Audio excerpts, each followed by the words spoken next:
Welcome to Caregiver Relief, where we help caregivers, patients, and families navigate the healthcare system with knowledge, compassion, and hope.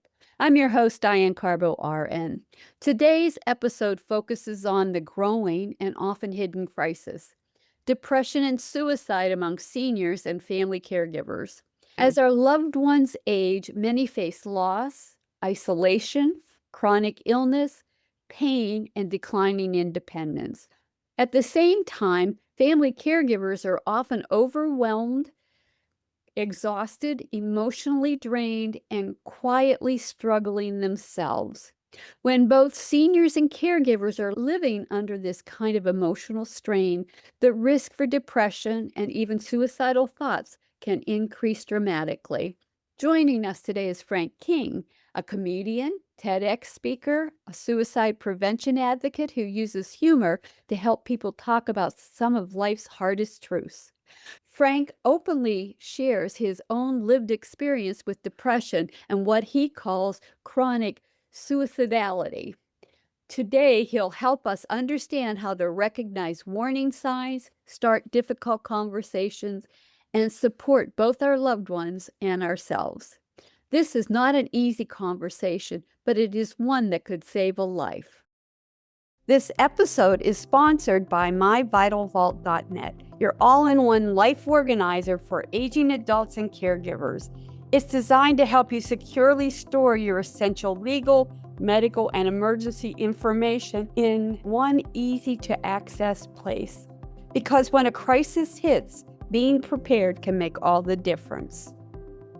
Join our Caregiver Relief community, a warm, welcoming space where you can connect with other caregivers, ask questions, share stories, and find support from people who truly understand. Visit community.caregiverrelief.com to join now, because caregiving is one of the hardest and most meaningful things you'll ever do, and no one should have to do it alone. And if this episode speaks to you, please take a moment to like, share, or comment. Every click helps us reach more caregivers who need encouragement, resources, and hope. Frank, thank you so much for joining me today. This is totally a topic that nobody ever wants to discuss. And the fact that you can use humor to talk about depression and suicide interests me, because I'm a nurse. I have a dark sense of humor, and I can laugh at many things that people would be appalled at. It's okay. You found a way to use humor to talk about depression and suicide. What led you to make this your life's work? Before we go any farther, I'll tell you Yeah. something else people don't talk about is the caregiving economy, the billions of dollars in unpaid caregiving. It's actually just- $1.1 trillion Whoa! a year of unpaid care. Yes. Yeah. Yes. And I have a speaker that I coach who talks about caregiving. And she said that she saw a study that 70% of people over 70 who are caregiving for someone die before the person they're caregiving for. 63% of family caregivers become seriously ill or die before the person they are caring for. Now, I want you to know 20 years ago, it was 50%. And I am telling you, with what is going on with our medical delivery system right now, it's going to be 100%, because the government has cut benefits for rehab. They have cut so many things that the family caregiver everything's passed on down to them, and they're expected to provide care once provided by professional healthcare providers, and it's getting ugly. And that's why I'm worried. That's why we're having this conversation today, because we have seniors, the highest rate of suicide and homicide is growing in the elderly population for those over 80. There is a study that shows that men over 80 that are providing care for their wife over a period of time become hopeless and helpless and decide to kill their wife and to kill themselves. And that's a frightening statistic, I think, too. Well, as my mother would say, on that happy note, she had a dark sense of humor as well. I started comedy in the 4th grade. I was 9 years old. I told a joke. The kids laughed. The teacher was hysterical. She excused herself to go to the teacher's lounge. She was laughing so hard. And at that moment, at 9 years old, I thought, I'm going to be a stand-up comedian.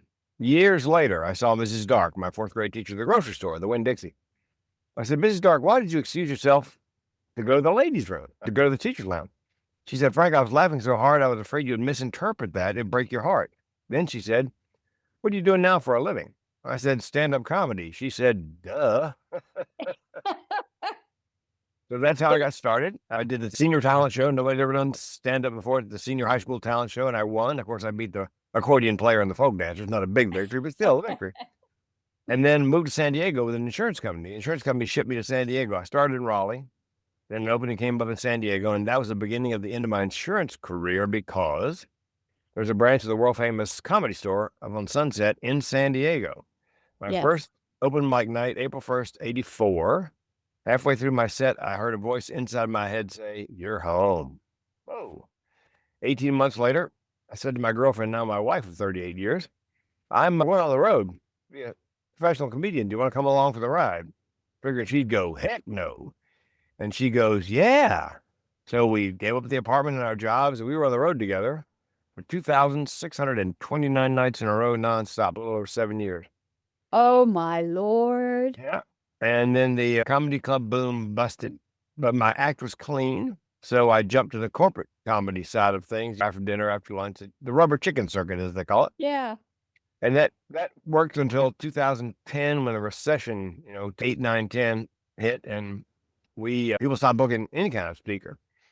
And we lost everything in a Chapter 7 bankruptcy. And that's when I learned what the barrel of my gun tasted like, literally. I say to the audience, spoiler alert, I didn't pull the trigger, which gets a nervous laugh. And I say, no, you're supposed to laugh. That's the idea. A friend of mine last year came up, he thought he'd be funny. Hey, man, how come you didn't pull the trigger? I said, hey, man, could you try to sound slightly less disappointing? So that's where the humor is in the topic. Not jokes, nothing to joke about, but funny personal anecdotes. Absolutely. 2011-ish. I'd always wanted to make a living and a difference beyond the 45 minutes of endorphins from a comedy club set. But I could never figure out what I had to teach anybody. So a friend of mine, and pay attention closely if you're thinking about becoming a keynote speaker, this is a valuable piece of information. A friend of mine named Judy Carter wrote a book. It's called The Message of You, Turn Your Life into a Money-Making Speaking Career. So she gave me the book and said, Frank, you're smart, you'll figure it out. I went into the book thinking I got nothing. And about halfway through, I thought, Diane, wait a minute. There are more nuts in my family than in a squirrel turd. I'm a 4-time suicide loss survivor, 1-time suicide attempt survivor. I have 2 mental illnesses. I could keynote on suicide prevention if I got some training. So I have several certifications. And my second thought, Diane, was, wait a minute, who's going to take me seriously after 2.5 decades of comedy? My wife suggested a TEDx talk. And I said famously, what's a TEDx talk? Just so happened I got an application from a TEDx in Canada that week. I filled it out. I got the audition. I got it. Wow. And then 2 more events saw my TEDx and contacted me and said, do you have any more mental health TED Talks in you? I said, oh, yeah. And on July 4th this year, I'm doing my 14th TEDx talk. All of them have something to do with mental health, mental illness, suicide prevention. So it's my brand is the mental health comedian. That's how I got to right here today. Well, when I read your portfolio or your profile, I said, I have to have this man on. I have to talk because it's a topic nobody wants to discuss. I, too, have had 2 family members complete suicide. I had a cousin when I was 20, he was 18, that took his own life. So I'm familiar with suicide. And I worked senior behavioral health, and I also know about people that have unsuccessfully attempted suicide and were in the hospital. So it's a difficult subject, but it's one that everybody would choose to ignore if they could. But I'm like, we can't do that. We have to talk about this. Thank you for bringing some sunlight to a dark subject. Well, and you know what happens when I'm on stage doing a keynote to Diane? My job is I'm not there to prevent suicide. I'm there to enable the audience Yes. to prevent suicide. Yeah. And I'm there to be vulnerable As a man, men don't often talk about these sorts of things. Yeah. And when I'm vulnerable, Brene Brown says vulnerability is a superpower. As a speaker, I believe that. She also said, and I've said this in many ways, but not as eloquently as she did. She said, I'm so comfortable in my darkness, I can sit comfortably with you in yours. So that's my job, is to give them permission to give voice to their feelings and experiences surrounding depression, thoughts, suicide. Yeah. And when I get to the end, I do a general Q&A. Before I do that, I say, look, we're going to do general Q&A. And when I'm done, if you have a question you want to ask, a story you want to tell, and you don't want to do it in front of everybody, I'll hang out another 30, 45 minutes and take them individually. And there's always a line, sometimes 2 people, sometimes 10. Yeah. And most of the conversations begin, I've never told anybody this. Yeah, I get that a lot. I have people tell me things that they say they've never told anybody else, because I too have that dark side, and I don't think of it as I'm sharing my dark side with somebody else that also may have issues. But I like that perspective. I really do. And now my concern is, and that's why I contacted you, is we're seeing a rising rate of depression and suicide among older adults. Why are seniors particularly vulnerable? As you and I talked about off the air, there's aging and their health challenges. Yeah. Often either caregiving for a spouse, or the spouse has passed away Yeah. and they're very lonely. There's all kind of an epidemic of lonely. Yes. And for those of us in the baby boom generation, I'm 69, the rate is higher, some people think, because my generation was a generation that helped stop the Vietnam War. Yeah. And a lot of those people thought, I'm going to do great things with my life.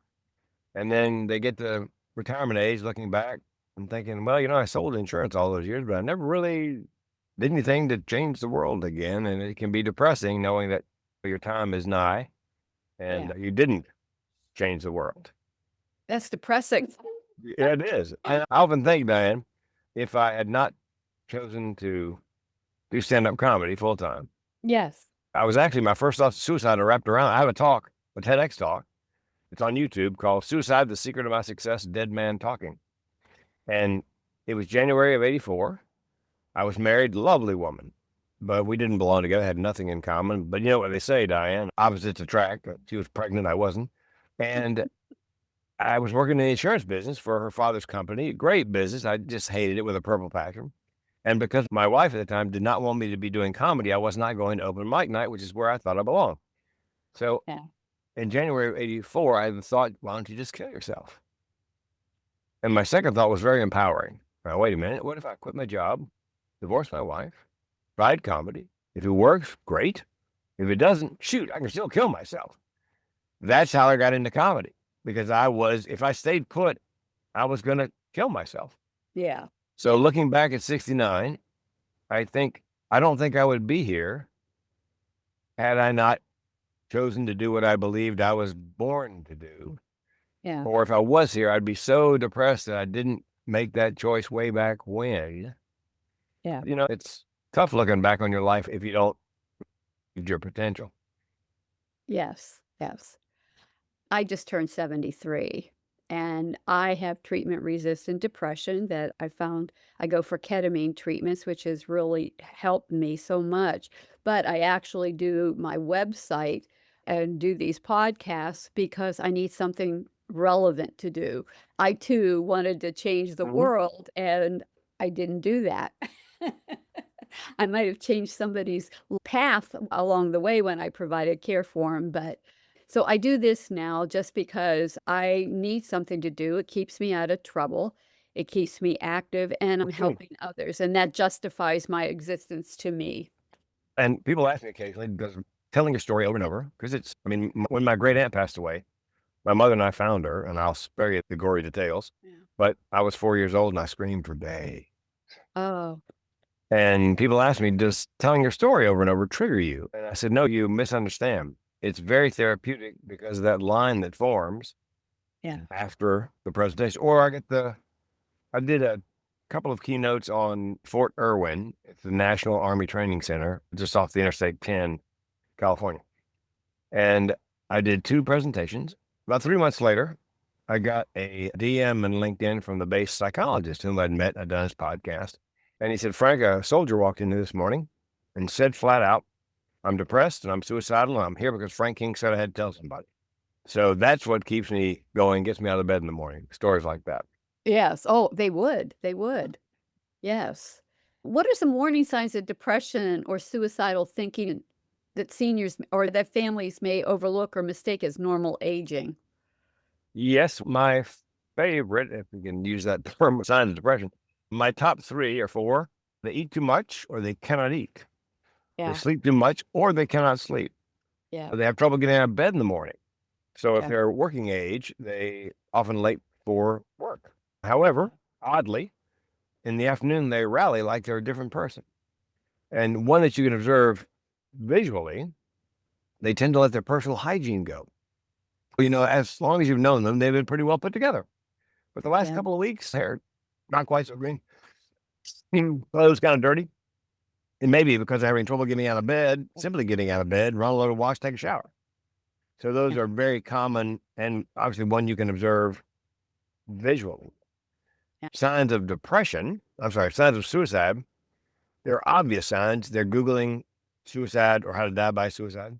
Yeah. Suicide appears in their writing, their music, anything they do that's creative.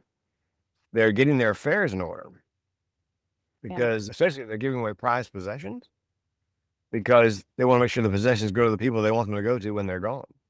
That's And here's a right. counterintuitive one that a lot of people miss, and I think it's very dangerous. And I've met people who had an experience with a loved one who had done this and then died by suicide. They have been depressed for a long time, and now they're happy for no apparent reason. And you're happy because, Lord, they're happy. Yeah. However, they may be happy because they've chosen time, place, and method, and they know the pain is coming to an end, which brings me to a point. Oftentimes when somebody famous dies, who's got everything to live for, apparently, my Yes. friends, family, they Facebook message me, they text me, why would somebody like that with everything to live for want to die? Yeah. And my response is, there's a good chance that they didn't want to die. I didn't want to die. I Yeah. just wanted to end the pain. End the pain. Yes. Yes. Yes. I have a younger sister. She would have been 65 last week. We shared the same birthday. We're 7 years apart. And I had a cousin call me because my sister doesn't talk to me. I'm the bossy older sister that know it all. And because I'm a nurse, my mom died when we were young. So I was the mother figure. And so that's always had an impact on my relationship with my siblings. My cousin calls me and says, hey, Nancy's planning her end of life stuff. She's getting her paperwork in order. She's buying a lot, a cemetery lot. And I said, I'm going to call my niece and see what's going on. So my niece is her only child. And my niece says to me, I don't think she's dying, Aunt Diane. I don't know what's going on. And I said, well, I'll call your mom. Nancy says to me, it's none of your business what I'm doing. And I knew instinctively that she was planning on killing herself. And I told my niece, your mom, first of all, my sister had chronic pain. She had a similar condition to my brother, but it was in her abdomen. And she was on as much pain medication as she could be, but your body built up a tolerance and you need more. So she would end up in the ER. And I guess she was a frequent flyer to the ER. And she comes and they finally told her, we can't do anything for you anymore. And she took that as she was dying. And I said to her, Nancy, you're not dying. We have to work at looking at other alternative methods for you to relieve your pain. And she was mad at me because how dare I say she's not dying. So I told my niece, you got to watch your mom. I'm worried. A year later, she did just that. She had her obituary written. She had everything. And she killed herself. And my brother, who felt that something was up, he's 13 months younger than I am, called my niece and says, hey, I'm worried about your mom. Would you go over and check on her? And I knew right then, when Nicole calls me and says, I'm worried about mom. And I said to her, make sure you go with your husband. I was angry with my brother that he didn't go or have the police do a wellness check because Yep. she should have had to find him, or find my sister. And that was just almost a year. It's a little over a year ago that happened. But she felt isolated. She was in pain all the time, and she didn't feel like she was getting the support she needed. But when I reached out, she didn't want any help from me, which makes me feel bad in itself. But it is what it is. Well, and I tell my audiences, if you suspect someone's suicidal, go with your gut. Go with your, oh boy, Yes. Yeah. go with your intuition. And they ask me, what do you say to someone you believe is suicidal? What do you say, are you having thoughts of suicide? And if they say, no, we've already covered the signs, symptoms. If they say yes, then you say simply, do you have a plan? And if they have a plan, there's detail, time, place, and method. Then you do your best to get them to a mental health facility. At the very least, dial 988, the suicide prevention lifeline and text line. Yes. Now, I've never read this in any of the courses. Nobody's ever taught me this. I've never seen it in the course on suicide prevention. A psychologist and I came up with it. What if they have a plan, Diane, but it's not particularly detailed? What would you do? The psychiatrist and I decided, I would say to them, or he would say to them, okay, tell me something. Are you going to kill yourself? And if they say no, then you say, okay, tell me why not. Make them give voice to whatever's keeping them here, because something is keeping them here. Otherwise, you wouldn't be having this conversation. Could be spouse, children, parents, pets, religion, who knows? And then try to leverage that to keep them around a little longer. Yeah. I belong to an organization called Exit International. And it's an organization that is promoting, they call it medical aid in dying, but it's euthanasia. And I joined it after my son completed suicide because because I had joined it beforehand, but hadn't been an active member. But when the way my son did it, if he had just told me he was in this state of mind, I would have taken an application. We would have gone to Switzerland and I would have helped him because he was in a lot of pain and he was just tired and worn out. I get that. But after that, I actually took an application for Dignitas for myself because I have chronic pain. Now, my son's been dead 15 years this September. So I went through the process, and this is the process for Dignitas. It is that you have to have a psychiatrist evaluate you for end-of-life decisions. Now, here in the States, I was living in Philadelphia, I must have called 100 psychiatrists to ask if they would assess me for my ability to make end-of-life decisions for myself.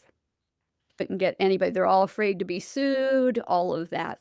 So I ended up finding a forensic psychologist, and he absolutely he gave me tests, did everything. And at the time he said, I didn't have a plan at this time. I just wanted a way out if I don't want to become a burden. So many of us don't. I didn't want to have people worry about me, but I wanted to be able to end my life in a way. And I know people find this offensive, but I wanted to take things into my own hands when the time came. And I bought the Peaceful Pill handbook that they tell you all the ways you can complete suicide. Now, that was 15 years ago. I still have the test for it, all the results from my forensic psychologist. And he said I was just weary. And I was weary, lost my mom, had a divorce. My son was going through terrible things. I have PTSD, dealing with the military, trying to get him proper care because I'm a fierce advocate. So it was really hard, but I'm worried now because medical aid in dying is moving forward in this country. And in a way, it's good. But when I see what's happening in Canada with it, I'm very frightened. And I'm worried now, Frank, because we have so much pressure put on the family caregiver, and we don't have enough youth to help take care of our seniors. And I worry about the solo agers and the childless couples as they age, because if you have a family caregiver, you may or may not have someone to take care of you. It depends. But the solo agers and the childless couples are really struggling. And I worry about that because isolation is very real. Yes. Well, and on something you said, I have a piece of advice for elderly folks. I didn't realize I was elderly at 69. So I was watching one of those drug commercials, on television I was streaming HBO with commercials, and it came on of some drug, and they said elderly, and they gave an age, and I thought, oh my God, I'm elderly. So I didn't realize. I knew I was old. I didn't know I was elderly. But if there's someone elderly in your life and they are struggling, I believe, and I tell parents to do this with their young people as well, join the conversation in the person's head. Rather than saying you've got so much to live for, which as someone who lives with chronic suicidality, that doesn't put a dent in it, say this. Say, look, I know it's crossed your mind. I'm guessing it's crossed your mind that you are a burden to us. And in no uncertain terms would you ever be a burden to us. And I bet it's also crossed your mind that we'd be better off without you. And in no uncertain terms would we ever be better off without you, because that's, chances are, what they're thinking. Yeah. Well, we've lost our sense of community. When I was growing up, we had family gatherings. I can remember, I've mentioned this often, that I can remember my great grandfather receiving last rites 7 times. I just say he was too ornery, even God didn't want him. But and I can remember my little aunts bringing out their tea service, my grandma's sisters, and everybody crying and all upset and talking. And so I grew up in an era where you expected to take care of your elderly. You expected to be part of a community, and you were never seen as a burden. And we no longer have that. The family unit is all over the world right now, and you don't have that sense of community, and I think we've really lost that. Well, there are countries where they have 3 generations in a household that are looking after their Yes. elders. Yeah, yeah, We're here, it tend to be scattered in 7 winds, and yeah, also warehouse the elderly. yes, and I can tell you that I worked in a nursing home in Philadelphia or outside of Philadelphia that took Koreans. And the whole facility ended up being full of Korean families, and I will tell you the embarrassment and the hurt it caused the elderly family member that was placed. They were ashamed, they were embarrassed, they were upset that their families put them in this nursing home. This was not their culture, it was not the way it should be, and they would admonish their younger generations, the children and their grandchildren, at how terrible they were that they weren't honoring their elderly. Yeah. And that's very real. And we've lost that. And many cultures, I worked for a long-term care organization that actually had nursing homes in Japan. And that shocked me. Yeah, I agree. Yeah, and it's just when Japan now is working on they're way ahead of us as far as how they're helping their elderly, but they're not being very successful. They're using caregiver robots. They're trying figure out how that it can work with their seniors. But I just read an article a few months ago about older Japanese women are actually committing crimes to be thrown in jail so they have 3 hots and a cot. Well, So that was astonishing to me. Yep, yep. okay. So I think globally, the low birth rate is going to impact every generation after the baby boomers. There's not going to be anybody to care for them, and and everybody's looking at this as something that is okay because we're saving the planet. Well, all we're doing is going into extinction ourselves. Yes, and regardless of your political party, we are currently throwing people out of the country, many of whom provide the services you're talking about. Yeah. And also, every time I'm in an Uber with somebody from another country, I always ask them from either Africa or somewhere in South Central America, hey, you have any kids? 3. Sweet. Taxpayers Yes. and labor. Now, could you Yes. have some more? Yes. Yes. Yes. I just met a woman who has 8 children. and she's a millennial. And I was like, oh my God. I said, God bless you. And I hope you encourage your kids to have kids. We need that labor. That's our work. Our youth are our workforce, and they're our tax base, and we need that. So, Yes. Hispanics have a higher birth rate than Mormons. wow. Yeah, so we need the workforce. And plus, Yeah. I think, look, your children will be paying my Social Security here shortly when they Yes. begin working and paying taxes. Yes. So, Frank, one of the biggest fears families have is saying the wrong thing that to a family member who's depressed or who may be suicidal. How can we start a conversation with somebody that we're worried about? if they mention they're depressed, or if you think they're depressed, Yeah. let's start with what you don't say. Okay. And I do And this, that would be good. I do this in my keynote. What you don't say is pull yourself up by your bootstraps. Turn that frown upside down. My personal favorite. Have you tried fish oil? Which at which point I go from suicidal to homicidal. Yep. Yeah, it's they mean. Yes. Yes. So I would say if I had thought they were depressed, they said they were depressed, I would say, look, I'm here for you and I mean it. I know that depression is a mental illness. You're not lazy, crazy, or self-absorbed. I know that depression is a mental illness. Here's the good news. With time and treatment, things will get better. I'll take the time. I'll help you get the treatment. And then you have to ask are you having thoughts of suicide question? Yeah. By the way, ketamine, one of my coaching clients has written 2 books on ketamine. Yeah. He's an anesthesiologist, and he's actually used ketamine to treat people with drug-resistant depression and also suicidality to great effect. Yep. It's very great effect. In fact, the research study, my son has a ketamine clinic, my youngest son. No, And he's a nurse anesthetist, and he opened the clinic up in honor of his brother because this was a treatment for his condition, chronic regional pain syndrome, or RSD, reflex sympathetic dystrophy.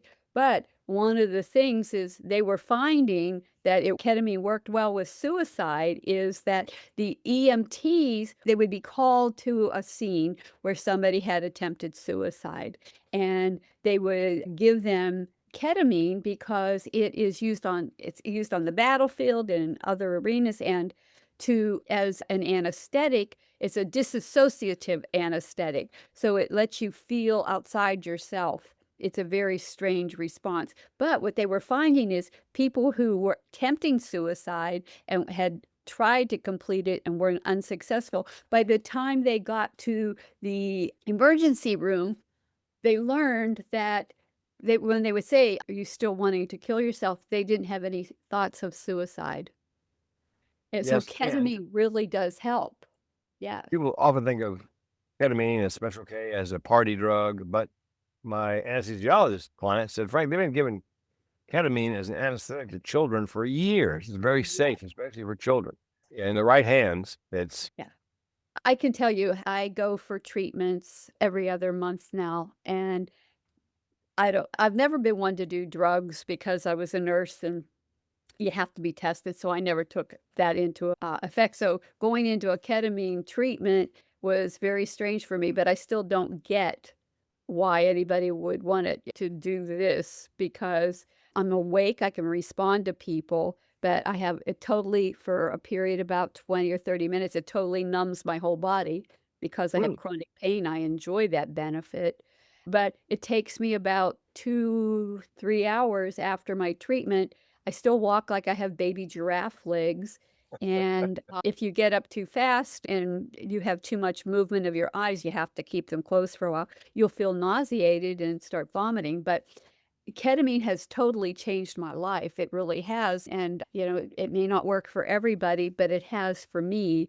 And I know that it's well founded with research for those with suicide tendencies. It really does work for them. and psilocybin. The Canadian military has been testing psilocybin magic mushrooms for Yes. quite some time. And they found it's very effective on PTSD, depression, and substance abuse disorder. Yes. And Oregon has passed a law that in the care of a psychiatrist and microdosing, Yeah. if you have depression, you can, in fact, take psilocybin. Yes. So it's natural. Yeah.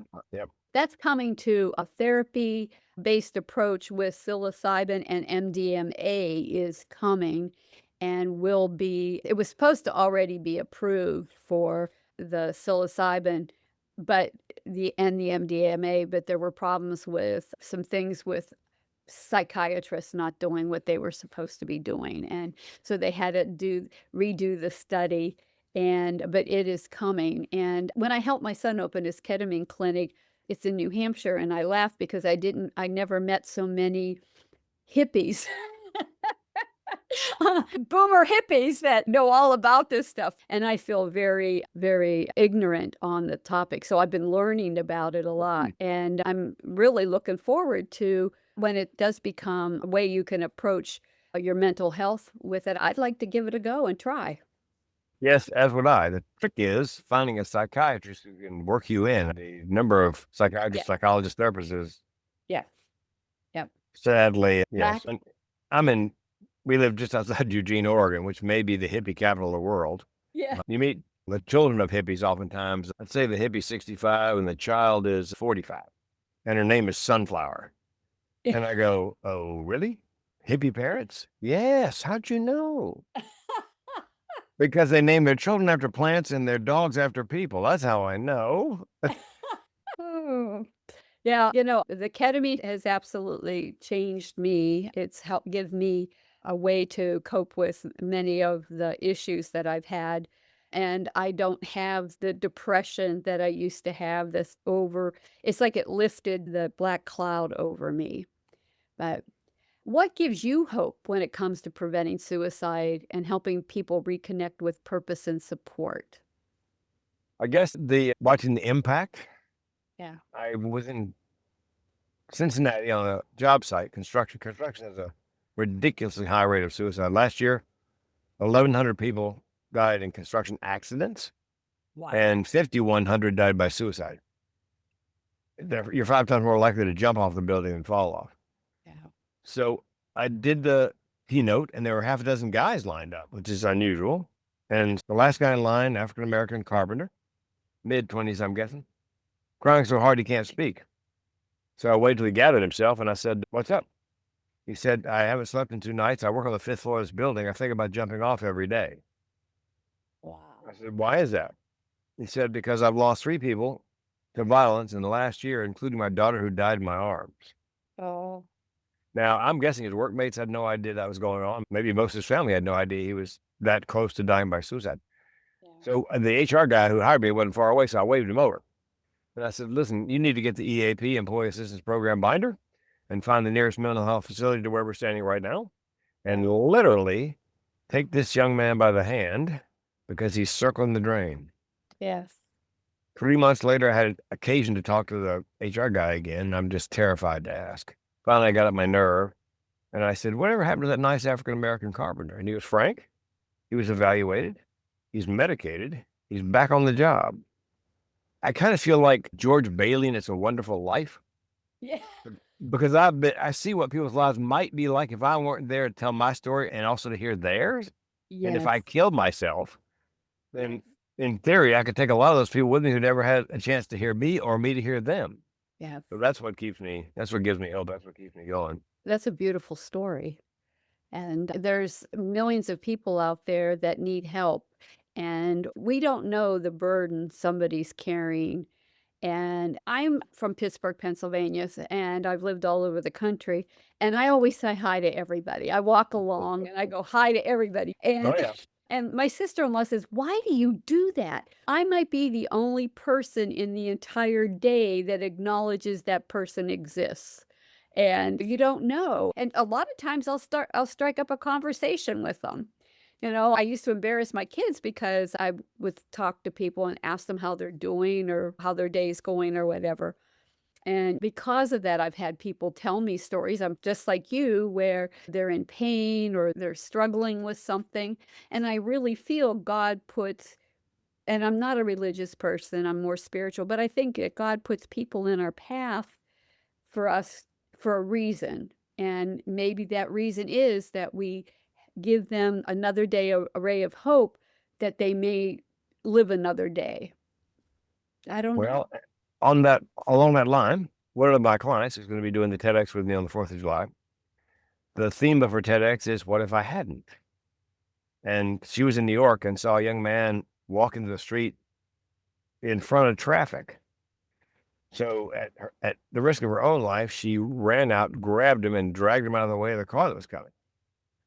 And part of her story is, well, what if I hadn't? Yeah. And he fell into her arms, cried, was suicidal. He was having trouble in school, and they're going to have to tell us he was Korean, have to tell his parents he wasn't doing as well. Yeah. There's Kevin Hines, famously survived to jump off the Golden Gate Bridge. And he was hearing voices, decided he wanted to kill himself. Didn't know how, so what do? He goes to Google. And there was, how do you kill yourself in San Francisco? They gave him a list of bridges. Great. And he picked the one closest by. And he said to himself, if anybody asks me how I am on the bus that I'm taking to the bridge, I'll tell them how I am. Ask them to please dial 911. I'm going to hurt myself. Nobody on the bus. Yeah. Nobody. And he said, well, if anybody walking on the bridge asks me how I'm doing, hey, how you doing? I'll tell them and ask them to dial 911, and I'm about to hurt myself. So he's there looking over the railing at the water. He feels a tap on his shoulder. He thinks, oh, thank God. He turns, is a couple from Germany. And they said, would you take our picture? Yeah. So he said, sure. So he takes their picture, and as soon as they turned their backs, he went over the railing. And he survived the drop, which many people don't. Wow. He hurt his back pretty badly, but he survived the drop. And the funny part of the story is he's in the water. He feels something large and aquatic bump up against his leg under the water. And his thought was, sharks? The website didn't say anything about sharks. I survived a drop off the Golden Gate Bridge. I'm going to get eaten by a shark? It was a sea lion. But yeah, see, if anybody had said to him, they'd looked up and looked him in the eye and seen the pain and said, hey, man, how you doing? He would have immediately told them. So I'm like you. I say hello to just about everybody, and especially if they look like they're in some distress. Yeah. Hey, man, you okay? Yeah. And most times it's just they're just consternated because they can't find the drug they're looking for at Walgreens. I had a guy one time say, he's standing in front of a wall of aspirin. Yep. And customer service is in my blood. And so I see he was confused. And I said, hey, man, what can I do for you? Because here's the thing I didn't tell you, Diane. No matter where I am or how I'm dressed, people think I work there. Honest to God. I love it. I love it. Yeah. And I've been like leaning over maybe a big bin of things that are on sale. I'm looking through it and I feel somebody looking at me. And I turn to her and I go, you think I work here, don't you? She goes, you don't? I just have a face for customer service. Yeah. So I wrote a joke about, I work on cruise ships as a comedian. And I wrote a joke. I could be standing in the jewelry store on a ship wearing cowboy boots, an athletic supporter, and a football helmet. And somebody would come up and go, you work here? I go, yeah, it's Casual Friday. How can I help you? So he's staring at the wall. An elderly guy, like me, elderly guy, staring at the wall aspirin. He goes, I go, can I help you, man? He goes, yeah, where's the baby aspirin? I go, they don't call it baby aspirin anymore. It's 81 milligrams, and here it is right here. Yeah. Oh, thank you very much. Yeah, because I think people with depression feel others' emotions more strongly, more empathetic.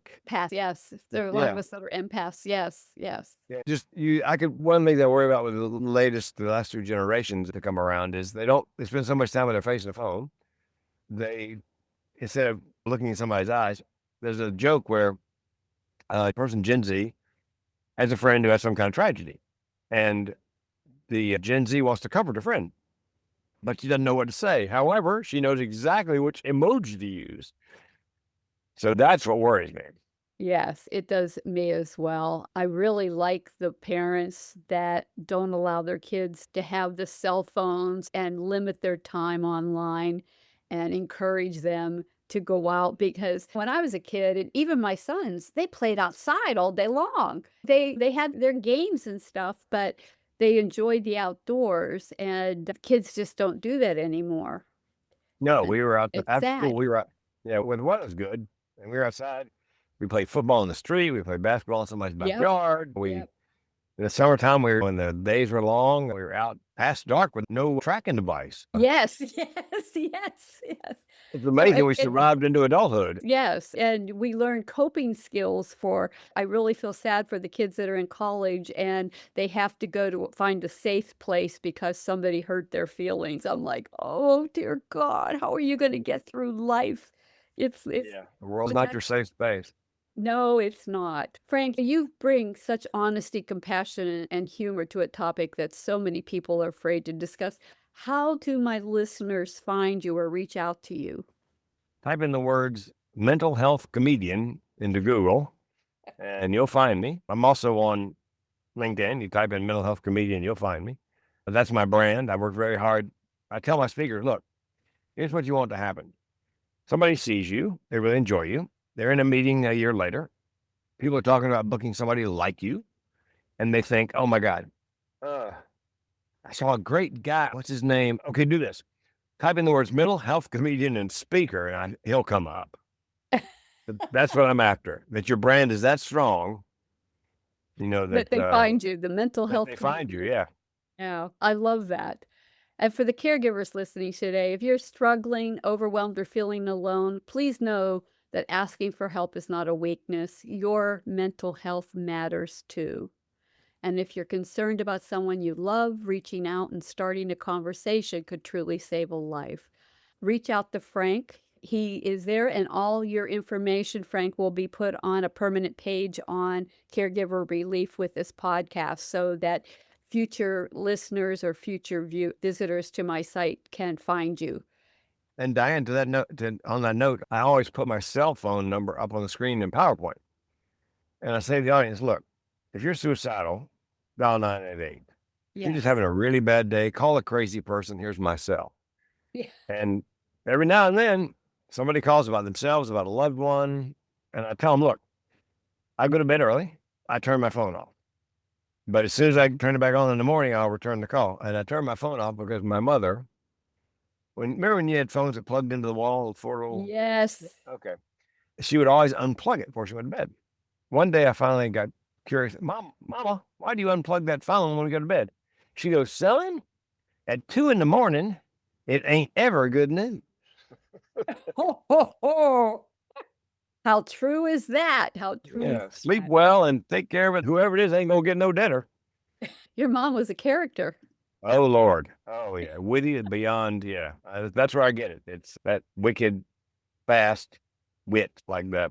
Yeah. My brother, my younger brother, always says we come from a family of smart asses. Yes. And there's money in that. I need to monetize it then. Yeah. I'm telling you.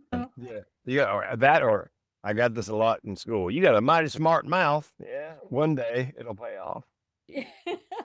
Frank, thank you so much for your time. And to my family caregivers out there, you are the most important part of the caregiving equation.